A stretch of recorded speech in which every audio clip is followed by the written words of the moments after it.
Filipenses capítulo 3, versículo 7.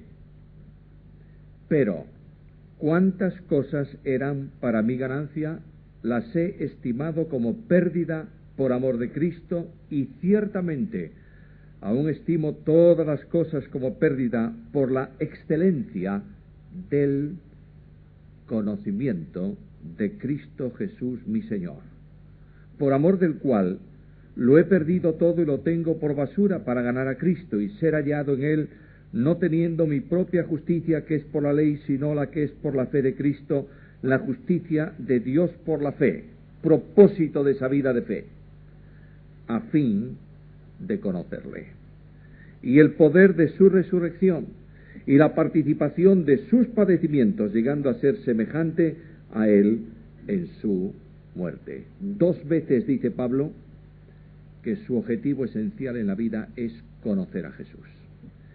No puede vivir a Jesús si no conoce a Jesús. Y en 2 momentos de sus escritos Pablo habla de la razón de la vida cristiana y la expresa de esta manera: porque para mí el vivir es Cristo. Notad eso. No consiste en saber de Cristo, sino en vivir a Cristo. De otra manera, la vida cristiana es el resultado de la vivencia de la vida de Jesús en nosotros. Eso es cristianismo, vivir a Cristo. Y Pablo se identifica con Cristo en toda la dimensión de la palabra cuando dice: con Cristo estoy juntamente crucificado. Y ahora ya no vive Pablo, es Cristo el que vive en Pablo. De manera que las gentes podían ver a Cristo reflejado en la enseñanza, en los actos de la vida del apóstol Pablo, por una razón: porque su objetivo esencial no era sólo conocer, saber, mejor dicho, la teología acerca de Jesús, era conocer directamente a Jesús. Decía el hermano que estaba presidiendo que es imposible en el tiempo de esta noche hablar de la persona admirable de Jesús. Voy a mencionar primeramente, como ayer hice, voy a mencionar en primer lugar la condición divina de Jesucristo. En segundo lugar, hablaré un poco acerca de su condición humana y finalmente del conocimiento, lo que trae eso como consecuencia. Posiblemente no haya un texto en toda la Biblia más equilibrado para presentar a la persona admirable de Jesucristo que el texto que encontráis en Juan capítulo 1 versículo 14. Y aquel verbo fue hecho carne y habitó entre nosotros, y vimos su gloria, como del unigénito del Padre, lleno de gracia y de verdad. Ayer mencionaba la importancia bíblica del verbo conocer, que tiene que ver con relación, con intimidad. La misma importancia tiene que ver el verbo, valga la redundancia, ver. De manera que lo que Juan está diciendo no es que él supo, conoció intelectualmente la gracia y la fidelidad de Jesús, es que las vio, las vivió permanentemente a lo largo de los 3 años de compañía en el ministerio con Jesús. De otra forma, si tú preguntas qué es lo que impactó a Juan de Cristo, las respuestas pueden ser muchas, tal vez a gusto del teólogo. Algunos te dirán que lo que impactó a Juan de Cristo fue la transfiguración. No hay duda que quedó impactado de la transfiguración. Otros te dirán, lo que impactó a Juan de Jesús fueron las acciones sobrenaturales, los impresionantes milagros. Él los selecciona y les llama señales. No dudo que Juan quedó impactado con los milagros de Jesús. Pero Juan nos dice qué es lo que le llamó la atención. Y vimos su gloria, como del unigénito del Padre, lleno de gracia y de verdad. 2 cosas que no se pueden expresar intelectualmente, hay que sustanciarlas en la experiencia con Cristo: la gracia de Cristo y la fidelidad de Cristo. Primeramente, pues, recordar un poco de la doctrina admirable sobre Jesús. En primer lugar, Jesucristo es Dios. La Biblia llama a Jesús el Verbo y lo vincula con la eternidad, de manera que dice que el Verbo eterno vino a una experiencia de temporalidad cuando se hizo hombre. Y así comienza Juan su Evangelio, diciendo: en el principio era el Verbo, y el Verbo era con Dios, y el Verbo era Dios. Algunos tratan de colocarle ahí un artículo indeterminado: el Verbo era un Dios, pero eso es imposible de sustentar en la estructura del texto, del versículo en el texto griego. No puede haber un artículo, porque si se pusiera cualquier artículo delante de Jesús, el único que sería Dios era el Verbo. Por tanto, lo que está diciendo es que en el seno de la deidad el Verbo era Dios. La existencia de este eterno Verbo de Dios es una existencia divina, porque es una existencia que antecede a todo lo creado. Pero cuando tú estudias un poco el pensamiento de la teología de Juan con relación a la persona divino-humana de Jesucristo, te das cuenta que Juan elabora en su teología conceptos muy especiales. El Verbo para Juan, el Dios que viene al encuentro del hombre, es la eterna palabra de Dios. Cuando estudiamos este asunto, verbo no significa, o palabra no significa simplemente una palabra concreta o una expresión limitada. Es todo el amplio discurso que se puede dar sobre Dios mismo, expresado por medio del verbo. Lo que Dios piensa, lo que Dios ejecuta, lo que Dios planifica, el pensamiento absoluto de Dios, solo se puede expresar por Dios mismo.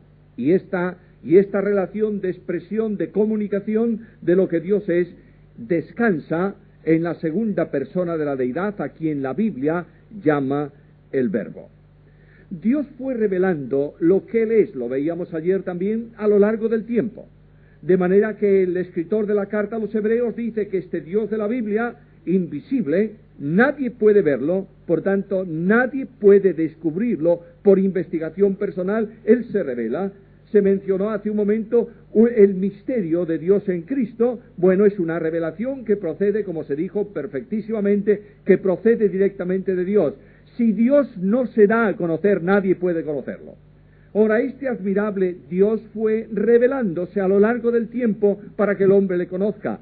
Y el escritor de la carta a los Hebreos dice que Dios habló, se manifestó, se comunicó a lo largo del tiempo de diferentes maneras anteriormente a los padres por medio de los profetas. Pero llega un momento en que Dios quiere expresar definitivamente todo lo que Él es, toda la impresionante dimensión de su gloria admirable, de su soberanía absoluta, de su omnipotencia, de la grandeza de sus perfecciones absolutas, en el grado infinito en que Él las tiene. ¿Y envió a quién? Al Verbo.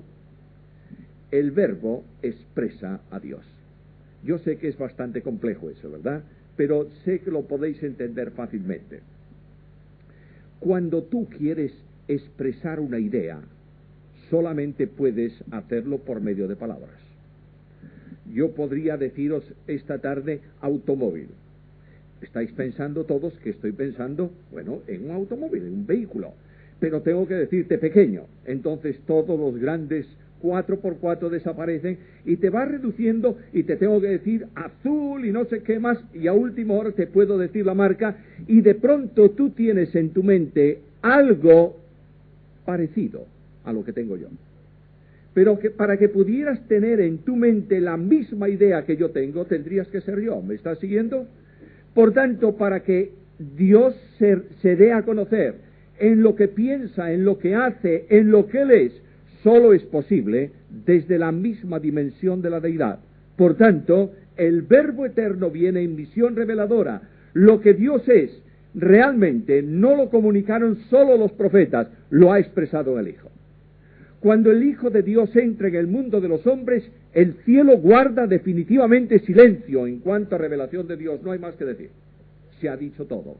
En los postreros días nos ha hablado por el Hijo, dice nuestra versión.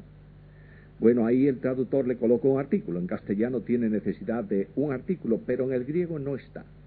Lo que dice literalmente el texto griego es que Dios nos ha hablado en Hijo, o por Hijo. El discurso de Dios, definitivo, absoluto, sobre lo que Él es, se llama Hijo. Juan dice, este es el Verbo. Es muy interesante, quiero dejar para vuestro estudio personal, quiero dejar un desafío. La cristología actual está caminando no tanto por los problemas de la naturaleza divino y humana de Jesucristo, sino por la restauración de la palabra. Y es un elemento enormemente interesante para estudiarlo. La primera revelación que tenemos de Dios en la Biblia no es sino palabra.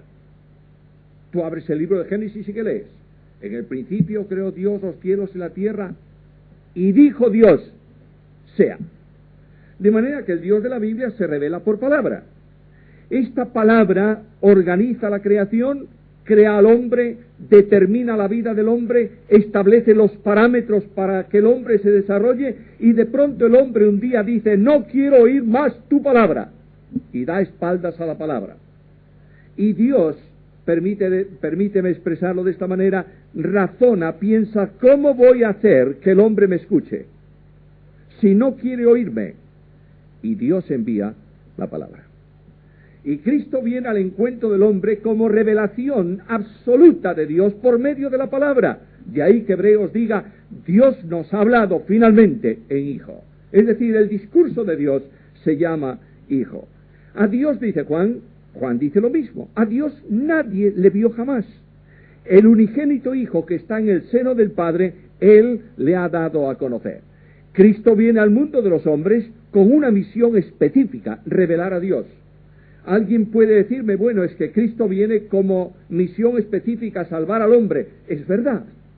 Es una de las manifestaciones de la gracia, pero específicamente Cristo viene al mundo para hacer visible delante de los hombres al invisible y eterno Dios. Observad esto, por favor. Nadie puede conocer a Jesús en la intelectualidad fría de la teología, sino en la vinculación caliente de la palabra, en la comunión con Él, en el descubrirlo diariamente. De ahí que el escritor de la carta a los Hebreos, hablando de Cristo y hablando de la vida cristiana, dice que la vida cristiana, la única manera de vivir la vida cristiana es con los ojos puestos en ¿quién? En Jesús. Observad esto, por favor. El cristianismo a lo largo de los últimos siglos, no hay duda que ha sido una tremenda bendición la investigación teológica.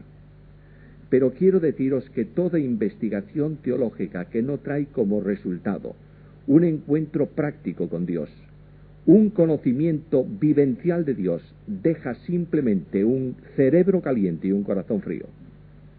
Lo que el hombre necesita, lo que el creyente necesita, es aproximarse a Dios y hacerlo a través de la persona de Jesucristo. La Biblia sigue hablándonos de esta persona admirable. Le llama el Verbo y nos dice que como Dios antecede al tiempo, en el principio, lo que está diciéndonos Juan es que antes de que las cosas se produjeran, antes de que la creación viniera a la existencia, Dios existía en sí mismo. Nada en torno a Él. Él llenaba absolutamente todo y vivía en sí mismo. En esa vida íntima, en el seno de la deidad, funciona, existe, se manifiesta, vive el Verbo eterno de Dios. Por eso Juan vincula la palabra con la creación. Y por eso Juan nos dice en este capítulo 1 y en el versículo 3, todas las cosas por Él fueron hechas. Y sin Él, nada de lo que ha sido hecho fue hecho. La palabra, por tanto, irrumpe desde la eternidad. Yo sé que es muy complejo estudiar todo esto, pero haced un pequeño esfuerzo, por favor. Eternidad, lo dije ayer muy de pasada, eternidad no es un tiempo infinito. Eso no existe. Eternidad es no tiempo. Eternidad es el eterno presente, en donde las cosas pueden discurrir en el tiempo en su entorno, pero el núcleo sigue en el presente absoluto. De modo que cuando hablamos de creación, estamos expresando un concepto de comunicación externa al exterior de Dios. Dios sale de sí mismo. Y en el momento en que Dios se proyecta fuera de su vida eterna, de la deidad eterna en el seno trinitario, en el momento en que se proyecta fuera de eso, Dios crea. Y lo que Dios crea, siendo limitado, tiene que ser temporal. El tiempo surge desde la eternidad. Dios crea el tiempo. Todo cuanto rodea la creación de Dios es temporal. La historia de la creación se mide en horas, en minutos y en segundos, por supuesto en milenios y en siglos. Pero mientras que esto se mide en cuanto a creación, el Dios de la Biblia permanece fuera del tiempo en la eternidad. Y de pronto, el Dios que antecede a todas las cosas va a irrumpir en el tiempo. Esto es lo más sorprendente, lo voy a dejar para la segunda parte.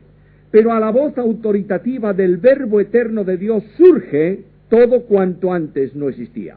Viene a la existencia los millones de astros, las galaxias, toda la creación física que podemos observar de alguna manera, pero viene a la existencia también la creación que no es visible, como son por ejemplo los ángeles. Y viene a la existencia el hombre, y todo este proceso creador obedece solamente a una voz autoritativa en soberanía de Dios, sea. Esa voz que dice sea, es la expresión audible del Verbo eterno de Dios. La creación está en la mente del Padre. La forma de expresar cómo, en la del Hijo. La forma de traerla a la existencia en el poder del Espíritu. El Dios de la Biblia funciona coordinadamente en todo esto. Y de pronto a la voz del Verbo sea, el universo, los ángeles y el hombre surge. El salmista se deleita en la creación y dice que el trabajo que le costó al Verbo traer toda la existencia es como un juego de sus dedos. La luna y las estrellas han sido formadas por él en un simple movimiento de su mano. No hay ningún esfuerzo personal, porque en el Verbo, lo mismo que en el Padre y lo mismo que en el Espíritu, radica la absoluta omnipotencia de Dios. Jesús viene a la intimidad del texto de Juan. A veces cuando hablamos de creación consideramos algo tan lejano. Todos esos enormes astros, algunos de los cuales todavía no se han visto porque no ha llegado a nosotros su luz. Pero ¿qué pasa con la intimidad personal? Escucha lo que dice Juan en el capítulo 1, versículo 4. En él, en el Verbo, estaba la vida. De manera que la vida surge directamente por el Verbo. La vida es potestativa absolutamente de Dios. Nadie tiene vida más que Dios, nadie comunica vida más que Dios, nadie puede retirar en el sentido de extensión definitiva y futura la vida más que Dios. Tú puedes matar a una persona, pero esa persona no terminó, porque la muerte no es término, la muerte es estado de separación. Ahora, este Dios que tiene la vida, de quien procede la vida, se la comunica a la criatura por medio de la palabra y también por el poder del Espíritu. Dice el texto de Génesis que cuando Dios determinó los elementos inanimados que iban a formar el hombre, alentó en él, en la nariz del hombre, es toda una figura que hay ahí, ¿aliento de qué? De vidas, plural, y fue el hombre un ser vivo. El Espíritu de Dios sopla y ejecuta lo que las tres personas determinan en relación con el hombre. Hagamos al hombre conforme a nuestra imagen y de acuerdo según nuestra semejanza. Ahora, cuando estudiamos todo esto en el prólogo del Evangelio, tenemos que llegar a una conclusión. Yo no quiero extenderme en teología, dije el otro día que no iba a hacerlo y no lo voy a hacer. Pero lleguemos a una conclusión. Jesucristo es el Verbo, por tanto Jesucristo es Dios. Ahora escucha esto. Los atributos de la esencia divina, no de la naturaleza solo, están en Cristo. Jesús, el hombre que camina por los caminos polvorientos de Palestina, que se sienta al borde de un pozo, que se cansa en el camino y que llora delante de una tumba, es el omnipotente, soberano y absoluto Dios. Las perfecciones que se llaman omni, es decir, las perfecciones no comunicables, están en Cristo. Me sorprende leer algunas cosas tan extrañas como esta. Cuando Cristo vino al mundo de los hombres, los atributos incomunicables quedaron en el cielo. Entonces tenemos un Cristo rebajado, o un Dios rebajado. Bueno, y además cuando muere en el Calvario, en el momento en que las tinieblas descienden sobre la cruz, la persona eterna del Verbo se separa. Si el que muere es un hombre, yo estoy perdido. Jesucristo es Dios en el cielo y en la tierra. Jesucristo es Dios estando adorado por los querubines en la eternidad, como caminando y hablando con los hombres aquí en la tierra, porque Jesucristo es Emmanuel. ¿Y qué significa Emmanuel? Dios con nosotros. Quiero resumir este primer concepto de la deidad, llevando tu pensamiento a la gran adoración delante del trono en la profecía de Isaías en el capítulo 6. Ahí tienes una manifestación impresionante de los ángeles de más alto nivel en cuanto a servicio en relación con el trono. Los que tienen como misión específica la custodia de la santidad de Dios, de que ninguna cosa inmunda alcance el trono admirable de Dios. Alguien va a decir, es que Dios necesita protección. No, lo expresa de esa manera para que tú y yo lo entendamos. Y esos ángeles tremendamente santos, que velan, que vigilan por la santidad de acceso al trono de Dios, proclaman lo que Dios es. ¿Cómo? Santo, santo, santo. Míralo en el Salmo 24 y te darás cuenta de lo enormemente distante que está el Dios de la santidad de la criatura imperfecta, limitada y pecadora. ¿Quién subirá al monte de Dios? ¿Y quién estará en su lugar santo? Y los querubines responden, el limpio de manos y puro de corazón. El que no ha dado su alma a la vanidad ni ha jurado con engaño. Nadie pasará aquí sin cumplir esto. Y de pronto, las puertas de custodia reciben una orden. Abrid paso. Alzad, oh puertas, vuestras cabezas. ¿Y entrará quién? El Rey de la Gloria. Y se apunta directamente a la admirable persona de Jesucristo. La gloria de la deidad de Cristo fue proclamada por los ángeles en el cielo antes de la creación del hombre. Jesús es Dios. ¿Lo crees? Qué extraordinaria vinculación. Poder aproximarte de esa forma a la deidad.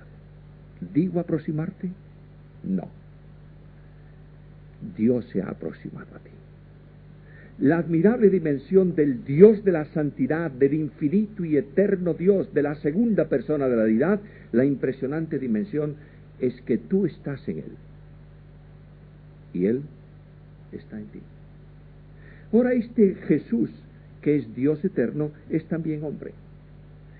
Sospecho que los evangélicos hemos hecho un enorme énfasis a lo largo de los últimos años en la deidad de Cristo. ¿Sí o no? Sí. Y hemos dejado a un lado, por lo menos en cierta medida, la gloria de su humanidad. Mirad el equilibrio de Juan. Y aquel verbo, ¿qué? Fue hecho carne. De manera que el equilibrio está en expresar la gran verdad bíblica de que Jesucristo, el Emmanuel, es Dios hombre. No Dios y hombre, sino Dios hombre. Es decir, una persona divina en la que subsisten dos naturalezas.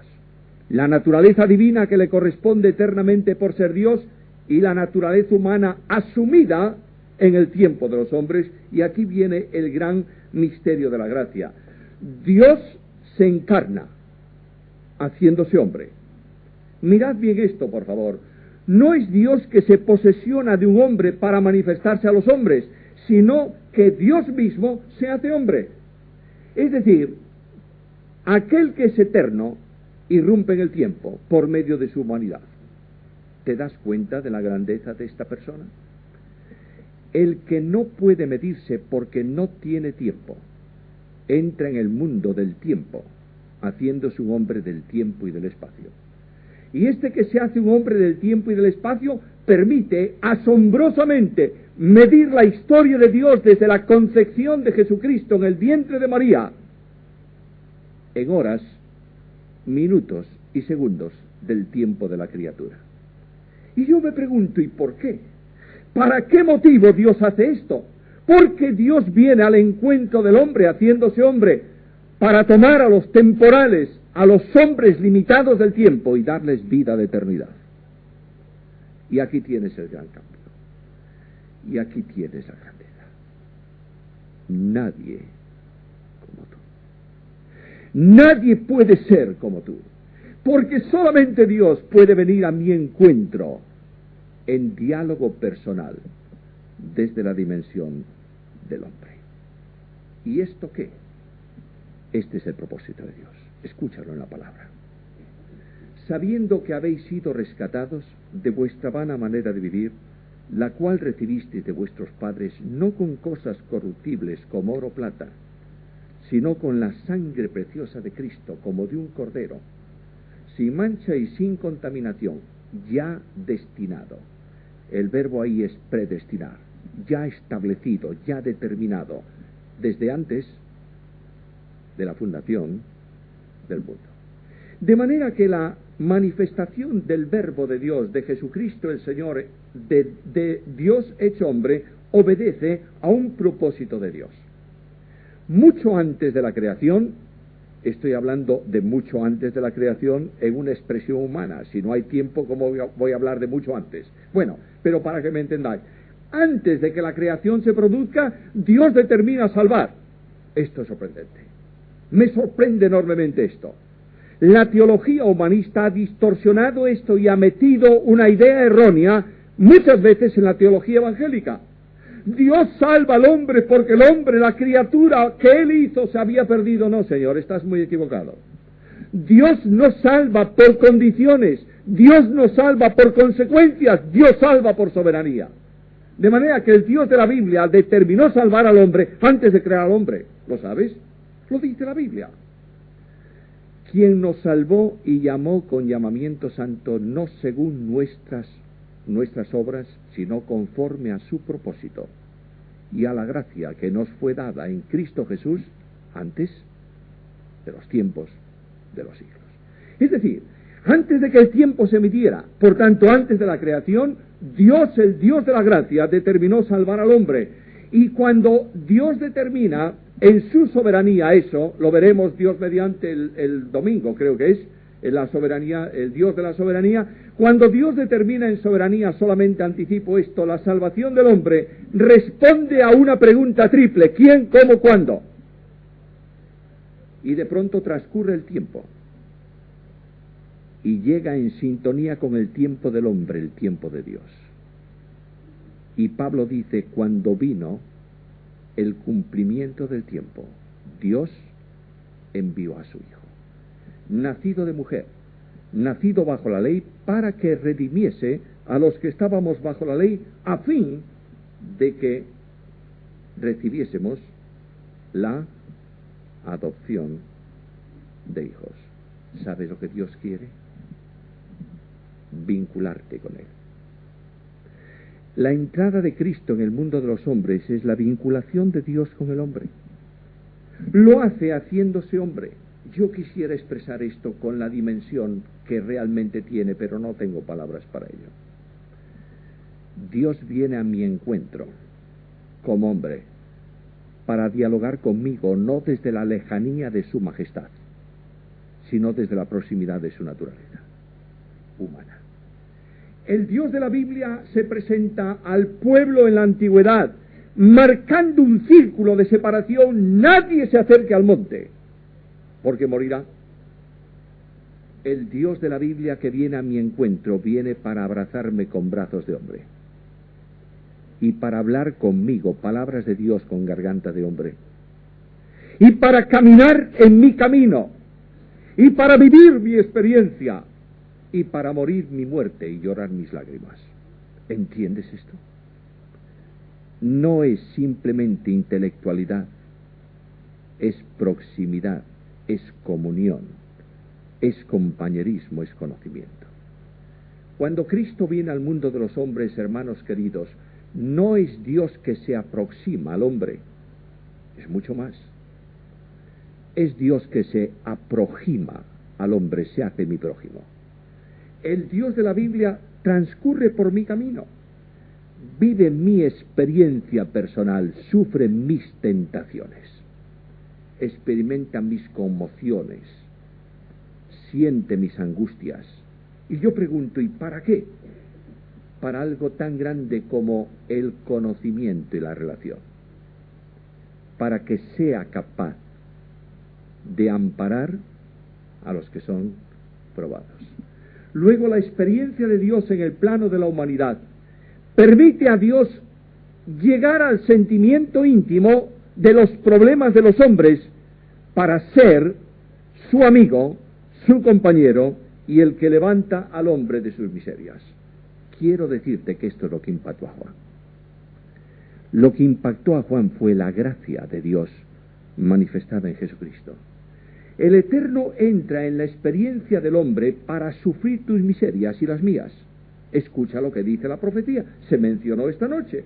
Despreciado, ¿para qué buscar otro versículo? Si ese es bastante. Despreciado y desechado entre los hombres, varón de dolores, experimentado en quebranto, y como que escondimos de él el rostro, fue menospreciado y no lo estimamos. Ciertamente llevó él nuestras enfermedades y sufrió nuestros dolores, y nosotros le tuvimos por azotado, por herido de Dios y abatido, mas él herido fue por nuestras rebeliones, molido por nuestros pecados. El castigo de nuestra paz fue sobre él, y por su llaga fuimos nosotros curados. ¿Te das cuenta? No es intelecto, es compañerismo. El Dios que viene a mi encuentro se hace compañero para compadecerse de mí. ¿Conoces a este Dios? Los creyentes evangélicos conocemos generalmente a un Dios rígido y dogmático, que está empeñado en buscar las faltas de los suyos para sancionarlas. No existe este Dios en la Biblia. El Dios de la Biblia es un Dios lleno de gracia, de compasión y de misericordia, que ya llevó sobre sí tus pecados en plenitud, tus miserias en totalidad. Y lo único que Él te pide es que cuando en el fracaso de tu experiencia como hombre tropieces y caigas, confieses que lo has hecho. Ahora, ¿qué es esto de confesar? A veces los creyentes también tenemos una idea un tanto católica de la confesión, y creemos que confesar nuestros pecados a Dios es venir a la presencia de Dios y decirle: mira, Señor, tú sabes que yo he hecho esto y aquello y lo demás. Ya lo sabe Él, ya lo sabe. Confesar significa decir lo mismo. Tú dices que esto no es correcto, yo digo también lo mismo. Señor, ayúdame a vivir conforme a tu voluntad. ¿Cómo cambian las cosas? ¿Cuán diferente se forma la vida cristiana cuando tú estás conociendo realmente a Dios por medio de Jesucristo? Y el conocimiento, que es a donde yo quiero llegar esta noche, porque este es el tema. Perdonadme la extensión que he hecho de los conceptos teológicos, pero hay que conocer un poco más a Jesucristo en cuanto a la revelación bíblica. Una afirmación que necesitamos para conocer a Jesús. Escucha la experiencia, no la teología de Juan. Y vimos su gloria.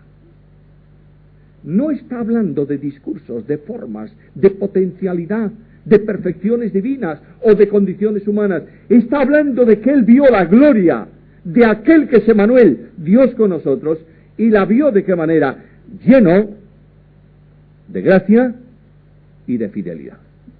Ahora, esto tiene que tener una consecuencia en mi vida. Es necesario, es imposible que yo conozca a Jesús en esta dimensión y no experimente la necesaria transformación en relación con la gracia y en relación con la fidelidad.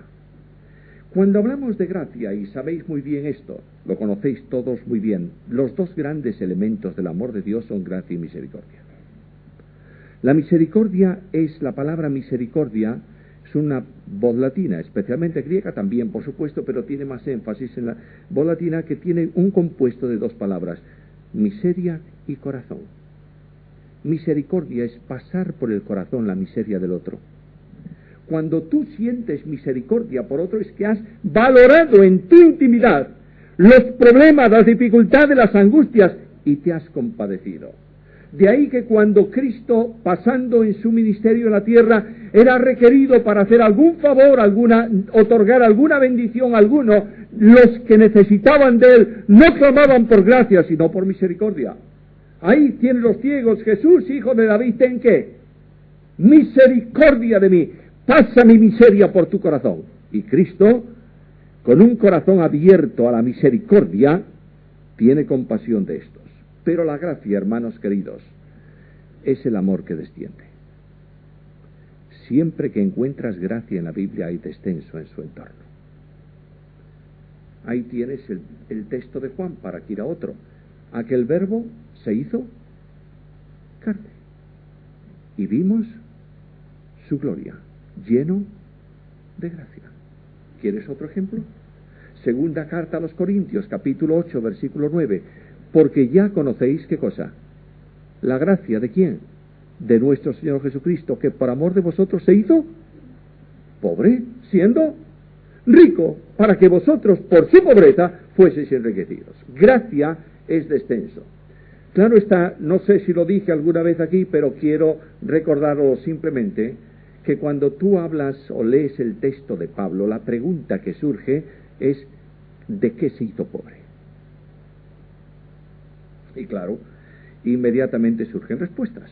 Bueno, se hizo pobre porque, fíjate, aquellos recibieron de Cristo esta respuesta: ¿dónde moras, maestro? Mira, las aves tienen nidos, las zorras tienen cuevas, el Hijo del Hombre no tiene dónde reclinar su cabeza. ¿Tú sabes lo que está diciéndole Jesús a esos? En el registro de la propiedad no tengo nada a mi nombre. Si buscáis por interés, no lo hay. Soy más pobre en ese sentido que las aves de los cielos, pero la pobreza del verbo de Dios es posible.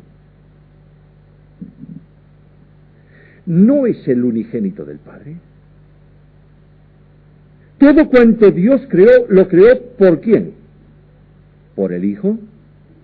¿Y para quién? Para el Hijo. ¿Dónde está la pobreza?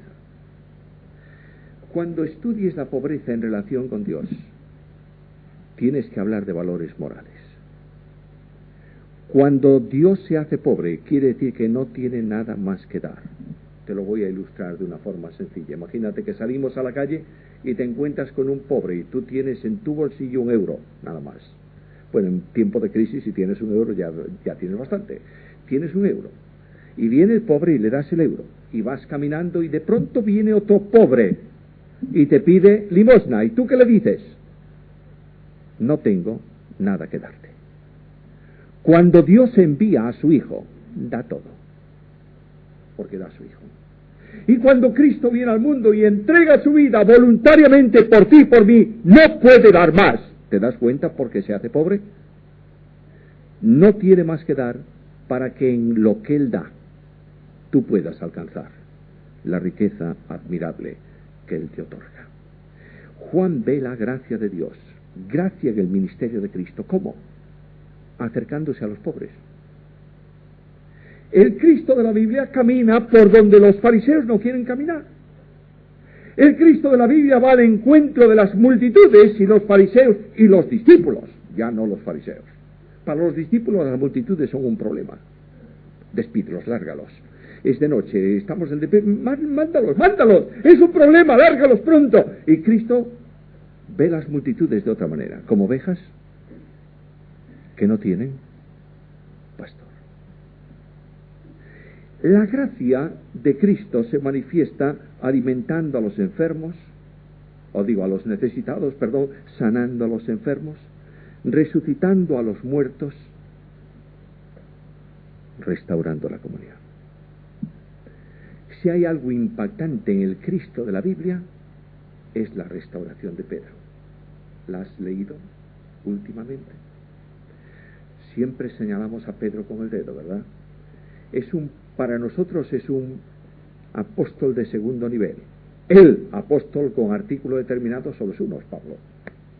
El resto, bueno, Pedro es un colosal apóstol con una experiencia única. Cuando Pedro habló a Marcos de Jesús, hizo que Marcos escribiera un evangelio y no una epístola de exhortación. Y yo me imagino la experiencia de Pedro. Pedro negó a Jesús. ¿Te das cuenta? ¿Solo eso? Pedro mintió. ¿Solo eso? Pedro fue un perjuro. Se puso a jurar que no conocía a Jesús. Y no quiere decir, como algunos piensan, que habló como un marinero, una boca suave. No, no, no.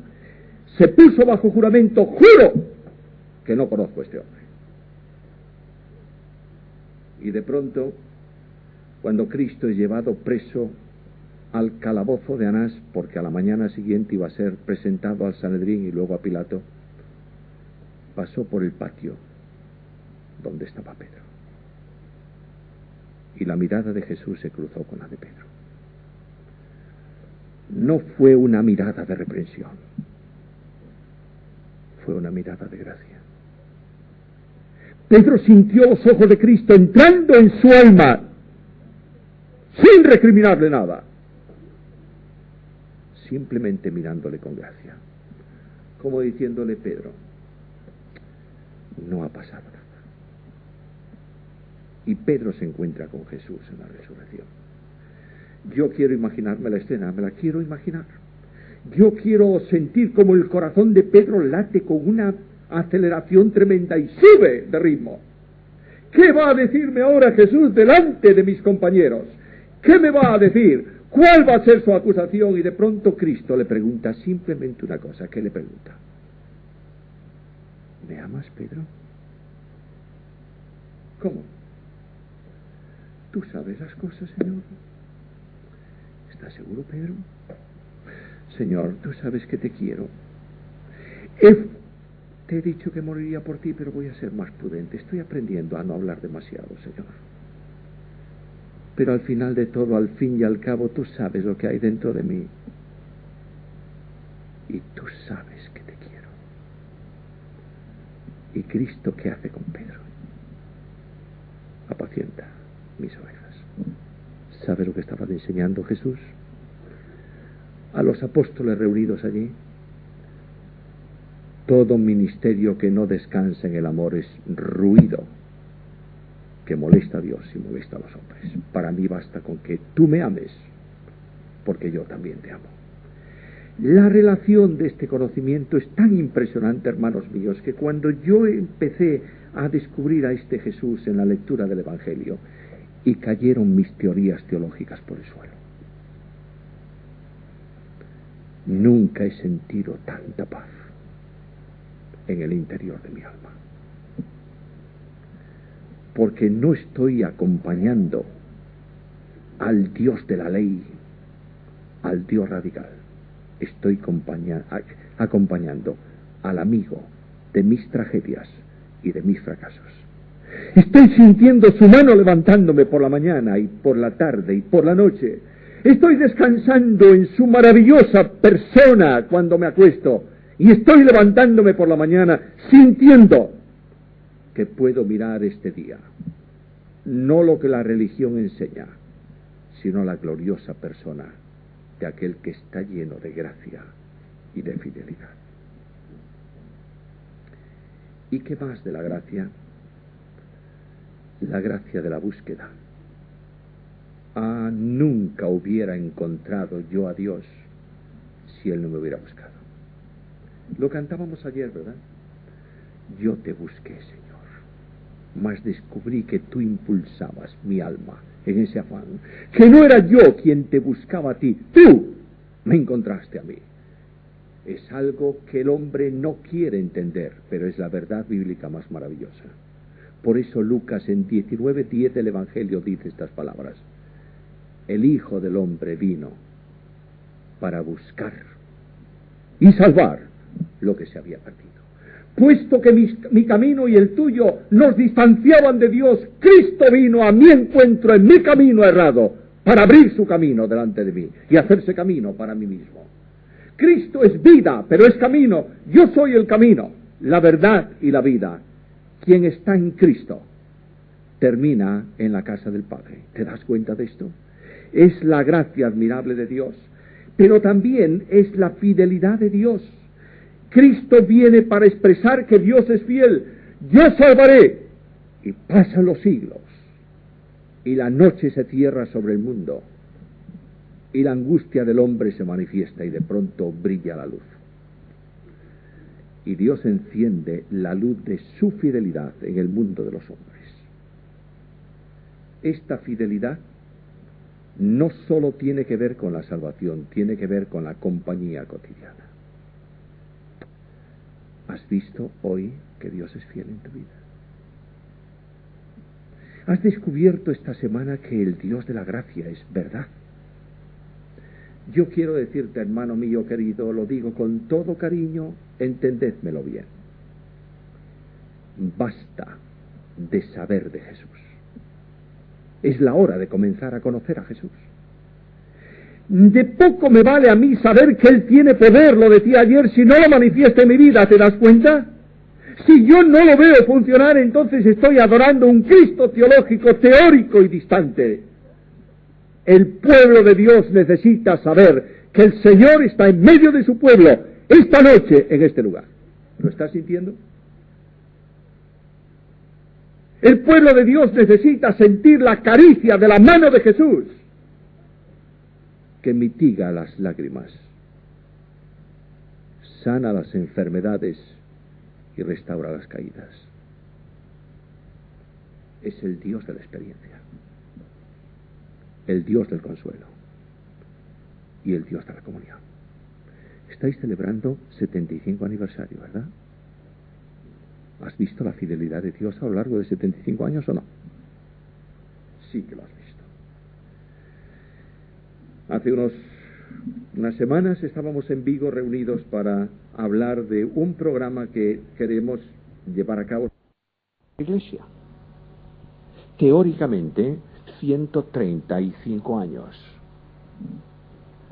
Pero un especialista en historia de la Iglesia protestante en Galicia, cura católico romano, me dijo: estás muy equivocado, porque en el ayuntamiento de Vigo hace 150 años ya hay un grupo de 16 censados como protestantes. No me digas. Pues sí.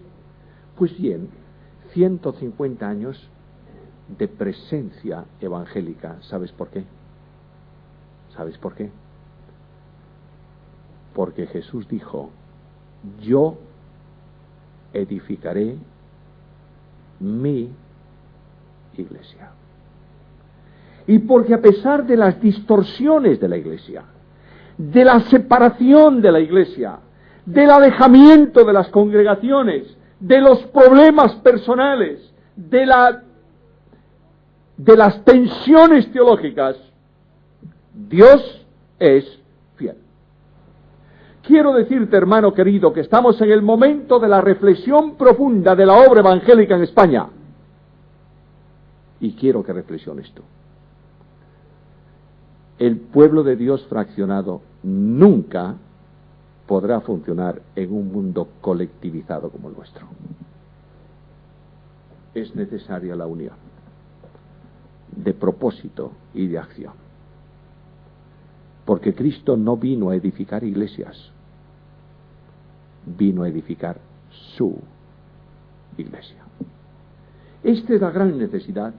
Y cuando tú estás en esta dimensión, estás conociendo a Jesús. Pero hay algo más. Ya que Juan conoce a Jesús como el Dios de la gracia, yo voy a terminar con un texto. No es de Juan, es de Santiago. Pero él da mayor gracia. La consecuencia que ese conocimiento de Jesús trae a tu vida y a la mía es fantástico. Puedes descansar en él. ¿Estás desorientado? ¿No tienes claro el futuro de tu camino? ¿Estás en una encrucijada en tu vida? Escucha, no tienes más que acercarte al que dice: yo soy la luz del mundo, el que me sigue, ¿qué? No andará en tinieblas. Solo cuando tú estás cerca de Jesús, caminando en sus pisadas, tienes luz en el sendero. Porque el futuro de tu camino tú no lo sabes, pero Él sí. Y puedes caminar con Él. Conocer a Jesús significa volver a Cristo sin condiciones, hermanos. Nos llamamos iglesias cristocéntricas. Yo quiero preguntarte, ¿dónde está Cristo hoy en la iglesia? ¿En qué sitio está? ¿En los himnos? Seguro. En las oraciones, también. Pero normalmente en muchos lugares, lamentablemente, está en la puerta de la iglesia. Escucha lo que él dice a la iglesia de la Odisea. He aquí, estoy a la puerta y llamo. Claro. Hemos usado el versículo ¿para qué? Para predicar el Evangelio. Bueno, sigue usándolo. Yo no digo que no lo hagas. Ese mensaje no es para perdidos, es para creyentes. Es una iglesia que está orgullosa de lo que es. Mira sus 75 años atrás. Estoy alegorizando en el sentido de vuestro aniversario. Y dice, ¿qué iglesia? Una iglesia con dones, una iglesia con gente, una iglesia con proyección, una iglesia con no sé qué, con no sé cuánto. Y Cristo dice, y no te das cuenta que eres un pobre, un miserable, un ciego y un desnudo, porque el eje de la iglesia, la razón de la iglesia, la vida de la iglesia está en la puerta de la iglesia. Y tú estás coordinando, controlando y manejando la iglesia. No hay solución sin Cristo. Porque no hay poder sin Cristo. Es necesario volver a Jesús. Hermanos míos amados, yo ruego en el nombre del Señor que sigáis amando la teología sobre Jesús. La prediquéis y la enseñéis. Pero la gran necesidad del pueblo de Dios hoy es volver sin condiciones a Jesús. Cuando tú vuelves a Cristo tienes descanso. Venid a mí los que estáis trabajados y cargados, ¿y qué? Y yo os haré descansar. Mirad, las preocupaciones están en la vida del cristiano cuando Cristo no es su experiencia personal. La preocupación en un cristiano, yo diría, es un absurdo. La preocupación, observa esto, la preocupación no puede corregir el pasado. La preocupación no puede cambiar el futuro. La preocupación solo sirve para amargar el presente.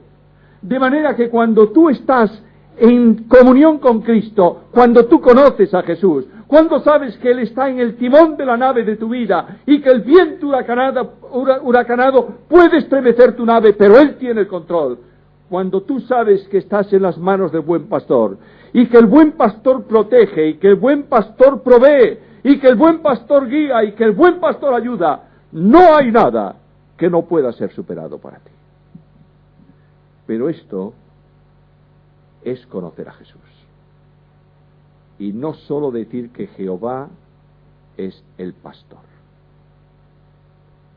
Jehová es mi pastor. ¿Lo has sentido?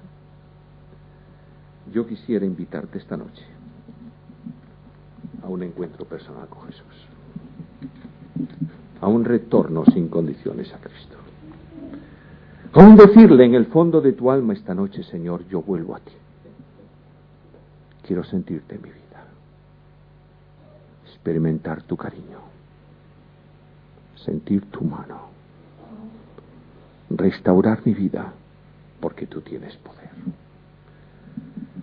Una fotografía que ganó un premio hace unos cuantos años, bastantes años, la fotografía de un premio de guerra, lo obtuvo en Vietnam un fotógrafo americano. En una de esas ciudades vietnamitas bombardeadas tremendamente por los americanos, cuando ardía la ciudad por todos lados y la gente huía despavorida, el fotógrafo, corriendo, vio que sentado en el borde de la acera de una calle estaba una madre con un niño en los brazos, y se acercó y vio que el niño dormía y disparó su máquina y tituló la fotografía "Durmiendo tranquilo en los brazos de su madre". A tu alrededor confusión, miseria, tristeza, angustia. ¿Quieres descansar en Jesús hoy? Poner tu vida en las manos de Jesús y sentir, tal vez por primera vez, que el Cristo de la Biblia no es el Cristo de la teología, sino el Cristo de la vida, el que resucitó y el que está a tu lado. A Él la gloria y a nosotros sus bendiciones.